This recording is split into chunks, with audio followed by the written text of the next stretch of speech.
Tai Chi never has its arms close to your body. See how there's no move in the armpit here? There's always a bit of space, as if you can fit your fist underneath the armpit, or like a golf ball they often say. And the classics talk about an egg. Like if your arm comes in, you're going to crush the egg, have yolk all over yourself. So there's always this sense of openness, they call it in Tai Chi. So just the arms are away from the body, they're not touching the body here. So this first part here, if we do just this arm here, I'm turning my waist, so it's all waist motion. So I turn my waist, the arm continues to open out. Like I'm giving someone a bit of a backhander out the side here. Then I'm waving my hand back across. So this part of my hand here, it's like it's being pulled by a string. And there, my fingers point facing the roof here, or facing the sky.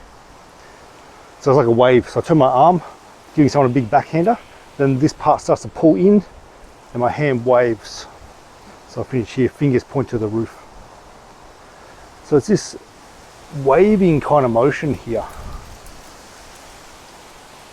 And it's all coming from the waist. So my waist turns, the waist turns back the other way, and the wrist sits.